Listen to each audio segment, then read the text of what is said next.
the face you know best from the $100 bill, the calm, smiling old man holding the kite, the key, and the lightning, Benjamin Franklin. The guy who helped invent an entire country from scratch, discovered electricity, invented bifocals so he could keep reading and womanizing into his 80s, invented the lightning rod that saved thousands of buildings, invented the Franklin stove that kept entire cities warm, invented the glass harmonica that made Mozart write music, started the first public library, the first fire department, the first postal system that actually worked, the University of Pennsylvania, the first street cleaning corps, the first public hospital, and still found time to write best-selling books, publish newspapers, and become the most famous American alive before America was even officially a thing. One of the most brilliant, most productive, most legendary minds in human history. And yet, every single morning for more than 40 years, this same man did something so bizarre, so deliberately uncomfortable, so completely insane by any normal standard, that even today most history books mention it in one tiny sentence and then sprint to the next page, hopping you won't stop and ask questions.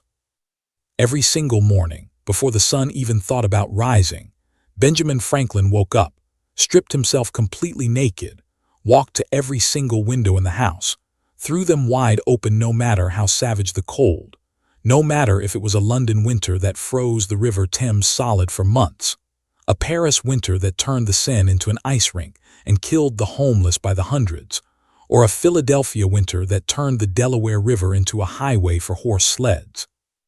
And then sat down, motionless, skin completely exposed to the freezing air, for 1, sometimes 2 full hours while he calmly read books or wrote letters, frost forming on the inside of the glass, his breath hanging in thick white clouds like pipe smoke, goosebumps rising like mountain ranges on pale skin. And he did this in ground floor rooms where literally anyone walking by could see everything. He called it his air bath. And in his own surviving words, written with a quill pen in 1768, he swore this daily ritual was not in the least painful, but on the contrary, agreeable, and that it was the real secret behind his superhuman energy, his impossible longevity, and every single invention that changed the world. Welcome to Weird Legends, where history's greatest minds reveal their darkest, most disturbing secrets. Let's turn directly to the historical record, as this practice is documented in Franklin's own words.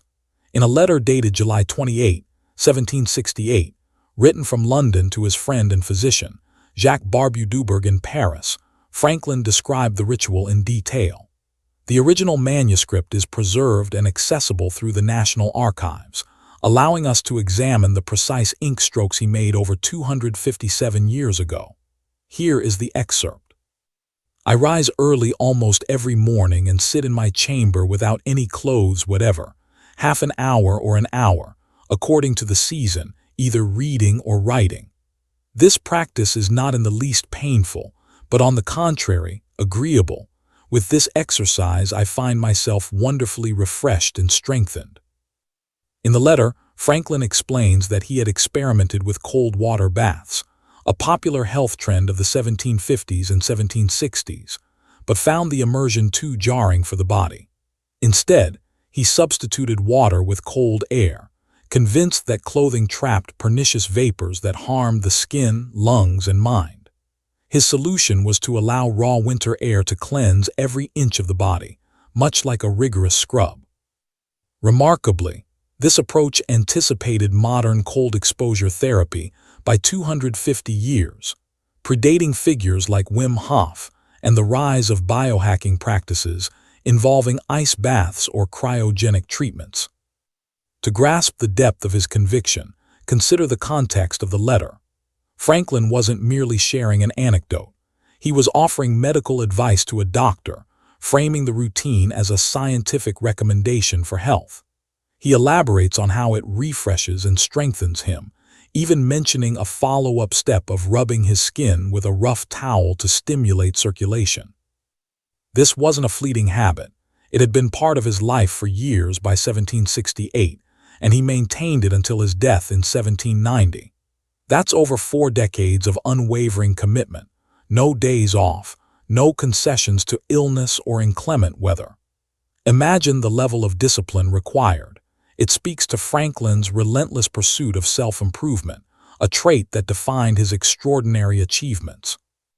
Now let's set the scene properly, because to really appreciate how crazy this was, you need to visualize it.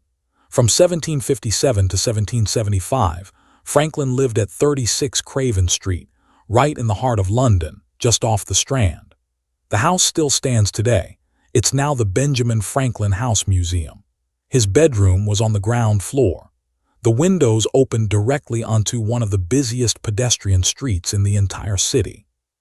We're talking 18th century London rush hour at 7 in the morning in January, temperature below freezing, fog thick as soup, and there is Benjamin Franklin, one of the most famous men on the planet, sitting completely naked at his desk, calmly reading a book while frost creeps across the inside of the window panes.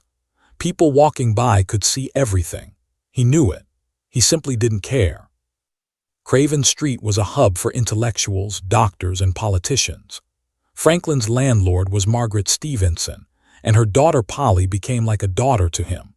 The house was also home to a secret anatomy school run by William Hewson, Margaret's son-in-law, where they dissected bodies in the basement. Yes, real human cadavers, some of which were illegally sourced, leading to 15 skeletons being discovered in the garden in 1998. So Franklin was living in a house full of medical experiments, which probably influenced his own health hacks. But even Hewson, a surgeon, thought the air baths were weird.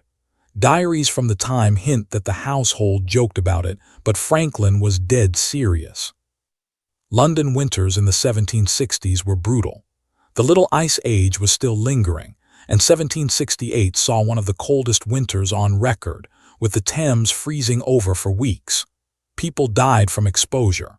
And there was Franklin, windows open, naked as the day he was born, claiming it made him feel great. No wonder his contemporaries thought he was a little mad. He did the same thing in Paris in the 1770s and 80s when he was the American ambassador. French aristocrats wrote in their diaries that Franklin's air baths were the talk of every salon, half scandalized, half fascinated. Paris at the time was the capital of fashion, science, and gossip. Franklin arrived in 1776, right after the Declaration of Independence, and became an instant celebrity. Women threw themselves at him. Men wanted his advice on everything. He lived in Passy, a suburb of Paris, in a luxurious house provided by a wealthy merchant. Again, windows wide open to the street, again naked freezing every morning. In Paris, he refined the ritual. He started adding a dry rub with a coarse towel after the air bath to stimulate the skin. He wrote about it in letters to his French friends, explaining it as a way to avoid the perspiration that caused disease. The French, who were obsessed with hygiene in their own way, were intrigued. Some even tried it. Voltaire, the famous philosopher, mentioned Franklin's habits in a letter, calling him the naked philosopher with a mix of admiration and amusement. And when he finally came home to Philadelphia in 1785, he built a new house on Market Street, again with ground floor windows wide open to the street, and kept doing it until he was in his 80s, long gray hair tied back, body still lean and strong, freezing himself naked every single morning like clockwork. By then, he was a national hero. The city named streets after him. And still, the ritual continued. Franklin was accidentally inventing deliberate cold exposure therapy in the 1760s. He believed it prevented colds, sharpened thinking, strengthened the body, and extended life. And here's the part that makes your jaw drop. He lived to 84. In the 1700s, the average life expectancy for a man who made it to adulthood was around 55-60. Almost everyone who laughed at him was dead by the time he was still writing books, flying kites, and flirting with French noblewomen in his 70s. He outlived George Washington by 17 years. He outlived Thomas Jefferson by 18 years. He outlived John Adams by 8 years. He outlived almost every founding father who ever mocked him. But was it the air baths? Modern science says yes and no. Cold exposure does boost endorphins, improve circulation, reduce inflammation, and even increase brown fat, which burns calories. Studies from the 2010s show that regular cold therapy can extend lifespan in animals and improve health in humans. Wim Hof's method, which combines breathing and cold, has been studied at universities like Wayne State, showing it activates the immune system. Franklin was onto something real. He tried to convert his friends. Actual letters survive where he begs George Washington and Thomas Jefferson to strip naked every morning and take the air. Washington, the stoic general, wrote back something polite that basically meant hard pass. Jefferson, ever the scientist, tried it once in the dead of winter at Monticello and immediately wrote to Franklin saying he nearly froze to death and never again. But Jefferson did adopt some of Franklin's other habits, like early rising and reading. And then there's the electricity twist that takes the whole thing from eccentric to genuinely unhinged. Franklin sometimes combined his air baths with his other obsession, raw electrical charge. He believed that static electricity crawling across bare skin, combined with freezing air, was the ultimate health tonic. Yes.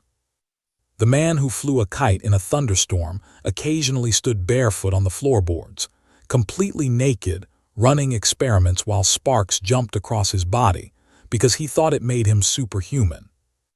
Franklin's electricity experiments were legendary. In 1752, he proved lightning was electricity by flying a kite with a key in a storm, nearly killing himself. But he didn't stop there. He invented the battery, the electrostatic generator, and used electricity for medical treatments. He shocked paralyzed patients to see if it helped. Sometimes it did, sometimes it didn't. Combining it with air baths was just another experiment in his endless quest for self-improvement. So what do we make of Benjamin Franklin? A revolutionary genius who accidentally discovered cold exposure therapy 2 centuries early, who lived longer and achieved more than almost anyone in his era, because he was willing to do something insane every single day. Or a rich, famous man who could get away with behavior that would have had any normal person locked up in an asylum. Maybe the truth is both. Maybe every single legend you admire, every name you learned in school, had a daily ritual that would terrify normal people. Maybe genius has never, ever been sane. If you want the next one, Nikola Tesla died a virgin surrounded by pigeons and claimed one of them loved him back. Smash that subscribe button and turn on notifications right now. New disturbing legend every day. Thank you for stepping into the darkness with us. See you in the next one.